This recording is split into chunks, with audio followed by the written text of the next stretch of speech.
Hi friends, welcome back to Veena Bharat YouTube channel. ಯಾರೆಲ್ಲ ನನ್ನ ಚಾನಲ್ನ ನೋಡ್ತಾ ಇದ್ದೀರಾ ದಯವಿಟ್ಟು ಮರೆಯದೆ ಲೈಕ್ ಮಾಡಿ, ಶೇರ್ ಮಾಡಿ, ಹಾಗೆ ಸಬ್ಸ್ಕ್ರೈಬ್ ಮಾಡ್ಕೊಳ್ಳಿ. ನೋಟಿಫಿಕೇಷನ್ ಬೆಲ್ ಐಕಾನ್ನ ಕ್ಲಿಕ್ ಮಾಡಿಕೊಂಡ್ರೆ ನನ್ನ ನೆಕ್ಸ್ಟ್ ವಿಡಿಯೋ ಅಪ್ಡೇಟ್ ನಿಮಗೆ ಸಿಗುತ್ತೆ, ನೋಡಬಹುದು. ಫ್ರೆಂಡ್ಸ್, ನಾನು ಮತ್ತು ನನ್ನ ಫ್ಯಾಮಿಲಿ ಎಲ್ಲರೂ ಕೂಡ ನನ್ನ ಮಗಳೊಂದಿಗೆ ನಂಜನಗೂಡಿಗೆ ಹೋಗಿದ್ವಿ, ನಂಜುಂಡೇಶ್ವರನ ದೇವಸ್ಥಾನಕ್ಕೆ. ಅಯ್ಯಪ್ಪ, ತುಂಬಾ ಬಿಸಿಲು ಫ್ರೆಂಡ್ಸ್.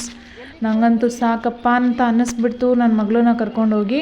ಬಟ್ ಆದರೆ ಅಮ್ಮ ಹೋಗಿ ಬರೋಣ, ಅಮಾವಾಸ್ಯೆ ಇರೋದ್ರಿಂದ ಅಲ್ಲಿ ಹೋಗಿ ನೀರಲ್ಲಿ ಮುಳುಗಿ ಅಲ್ಲೇ ಸ್ನಾನ ಮಾಡಿಕೊಂಡು ದೇವ್ರ ದರ್ಶನ ಮಾಡಿಕೊಂಡು ಬಂದರೆ ತುಂಬಾ ಒಳ್ಳೆಯದಾಗತ್ತೆ ಅಂತ ಹೇಳಿದ್ರು. ಹಾಗಾಗಿ ಒಂದು ನಂಬಿಕೆಗೋಸ್ಕರ, ನಮ್ಮಮ್ಮನಿಗೋಸ್ಕರ, ನನ್ನ ಮಗಳಿಗೂ ಒಂದು ಟೈಮ್ ಪಾಸ್ ಆಗುತ್ತೆ ಅಂತ ಹೇಳಿ ಹೊರಗಡೆ ಕರ್ಕೊಂಡು ಹೋಗಲ್ವಲ್ಲ, ಜಾಸ್ತಿ ಕೆಲಸ ಮನೆ ಅನ್ನೋದ್ರಿಂದ ಅವಳನ್ನು ಕೂಡ ಕರ್ಕೊಂಡು ಹೋಗಿದ್ವಿ. ಅವಳಿಗೂ ಒಂದು ಚೇಂಜಸ್ ಇರುತ್ತೆ, ನಮಗೂ ಒಂದು ಮೈಂಡ್ ರಿಲ್ಯಾಕ್ಸೇಷನ್ ಆಗುತ್ತೆ ಅಂತ. ಬಟ್ ಆದರೆ ನನಗಂತೂ ಈ ಬಿಸಿಲಲ್ಲಿ ಓಡಾಡಿ ತುಂಬಾ ಕಷ್ಟ ಅನ್ನಿಸ್ಬಿಡ್ತು.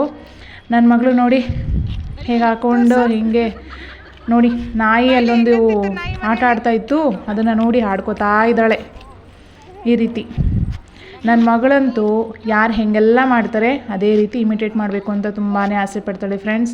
ನನ್ನನ್ನು ಬಿಡಲ್ಲ ಫ್ರೆಂಡ್ಸ್, ನನ್ನನ್ನು ಆಡ್ಕೋತಾಳೆ, ಅವ್ರ ಅಪ್ಪನ್ನೂ ಆಡ್ಕೊತಾಳೆ, ಎಲ್ಲರೂ ಆಡ್ಕೊತಾಳೆ. ನೋಡಿ, ಕೊನೆಗೂ ನಂಜುಂಡೇಶ್ವರನ ಸನ್ನಿಧಿಗೆ ಬಂದುಬಿಟ್ವಿ. ತುಂಬಾ ಬಿಸಿಲಿತ್ತು ಫ್ರೆಂಡ್ಸ್, ಹೆವಿ ಬಿಸಿಲು. ದಯವಿಟ್ಟು ಮಕ್ಕಳನ್ನ ಕರ್ಕೊಂಡು ಹೋಗೋರಂತೂ ಈ ಬಿಸಿಲಲ್ಲಂತೂ ಹೋಗಲೇಬೇಡಿ. ನಿಮಗೆ ಟಯರ್ಡ್ ಆಗಿರುತ್ತೆ, ಏನು ಮಕ್ಕಳನ್ನ ಎತ್ಕೊಂಡಂತೂ ಜಂಬೂ ಸರ್ಕಸ್ನಲ್ಲಿ ಸವಾರಿ ಮಾಡ್ದಂಗೆ ಅನಿಸುತ್ತೆ. ಸೊ ಮತ್ತು ಬೇಜಾರಾಗಿದ್ದು ಏನಂತ ಹೇಳಿದ್ರೆ ಫ್ರೆಂಡ್ಸ್, ನಾನು ಟ್ರೈ ಮಾಡಿದೆ ಒಳಗಡೆನೂ ಕೂಡ ನಾನು ಮೊಬೈಲ್ನ ತೊಗೊಂಡು ಹೋಗಿ ವಿಡಿಯೋ ರೆಕಾರ್ಡೆಲ್ಲ ಮಾಡ್ಕೋಬೇಕಂತ ಹೇಳಿ. ಬಟ್ ನೋಡಿ, ನಾನು ಎತ್ಕೋತೀನಿ ಅಂತ ಹೇಳಿದ್ರೆ ನನ್ನ ಮಗಳು ಕೇಳಲಿಲ್ಲ. ಅವಳೇ ನಡ್ಕೊಂಬರ್ತೀನಿ ಅಮ್ಮ ನಾನು ಅಂತ ಹೇಳಿದ್ಲು. ಸೊ ಹಾಗಾಗಿ ಅವಳೇ ನಡ್ಕೊಂಡು ಬರ್ತಾ ಇದ್ದಾಳೆ. ಸೊ ಇಲ್ಲಿಂದ ಮುಂದೆ ಹೋಗ್ತಾ ಇದ್ದ ಹಾಗೆ ಎಂಟ್ರೆನ್ಸ್ನಲ್ಲೇ ಹೇಳಿದ್ರು, ಸೆಲ್ ಫೋನ್ನ ನೀವು ತರ್ಬೋದು, ಆದರೆ ಯಾವುದೇ ಕಾರಣಕ್ಕೂ ವಿಡಿಯೋ ಮಾಡೋ ಹಾಗಿಲ್ಲ, ಪ್ರೊಹಿಬಿಟೆಡ್ ಅಂತ ಹೇಳಿದ್ರು. ಸೊ ಹಾಗಾಗಿ ನಾನು ಇಲ್ಲಿಂದ ಕಂಟಿನ್ಯೂ ಆಗಿ ವಿಡಿಯೋ ಮಾಡೋಕ್ಕೆ ಆಗಿಲ್ಲ ಫ್ರೆಂಡ್ಸ್, ಸಾರಿ. ಸೊ ನಂಜುಂಡೇಶ್ವರನ ದೇವಸ್ಥಾನಕ್ಕಂತೂ ಒಳಗಡೆ ಹೋದ್ಮೇಲೆ ತುಂಬ ತಂಪಾದ ಫೀಲ್ ಕೊಡ್ತಾಯಿತ್ತು, ತುಂಬಾ ಖುಷಿ ಆಯಿತು. ತುಂಬ ಜಾಸ್ತಿ ರಶ್ ಇರಲಿಲ್ಲ, ಜನ ತುಂಬ ಅಚ್ಚುಕಟ್ಟಾಗಿ ಪೂಜೆ ಎಲ್ಲ ಆಯಿತು, ಖುಷಿನೂ ಆಯಿತು. ಅಲ್ಲಿಂದ ಹೊರಗೆ ಬಂದ್ವಿ ಫ್ರೆಂಡ್ಸ್. ಆದರೆ ನೋಡಿ ಎಷ್ಟು ಬಿಸಿಲಿದೆ ಅಂತ.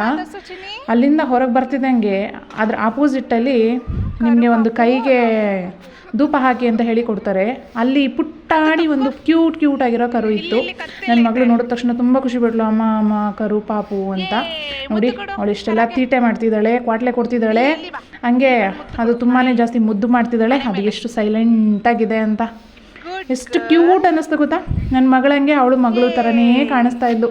ಆದರೆ ಅದು ಪ್ರಾಣಿ, ನನ್ನ ಮಗಳು ಮನುಷ್ಯ, ಅಷ್ಟೇ ಡಿಫ್ರೆನ್ಸ್ ಫ್ರೆಂಡ್ಸ್. ತುಂಬಾ ಕ್ಯೂಟ್ ಅನ್ನಿಸ್ತು. ಇದೊಂದು ಖುಷಿ ವಿಷಯ. ಬೇಜಾರಿನ ವಿಷಯ ಏನಂದರೆ 3:15 ಅಲ್ಲಿ ಊಟ ಖಾಲಿ ಆಗಿತ್ತು, 3 ಗಂಟೆಗೆ ಖಾಲಿ ಅಂತೆ. ಬಟ್ ಒಂದಷ್ಟು ಜನ ಹೇಳಿದ್ರು ಅವ್ರಿಗೆ ಬೇಕಾದವ್ರಿಗೆ ಮಾತ್ರ ಊಟ ಕೊಡಿಸ್ತಿದ್ದಾರೆ ಅಂತ. ದಯವಿಟ್ಟು ಎಲ್ಲ ಕಡೆಯೂ ಪಾರ್ಶಿಯಾಲಿಟಿ ಅನ್ನೋದು ಇರುತ್ತೆ, ಆದರೆ ದೇವಸ್ಥಾನಗಳಲ್ಲೂ ಕೂಡ ಪಾರ್ಶಿಯಾಲಿಟಿ ಅನ್ನೋದು ಇರುತ್ತೆ ಅಂತ ನಂಗೆ ಗೊತ್ತಿರಲಿಲ್ಲ.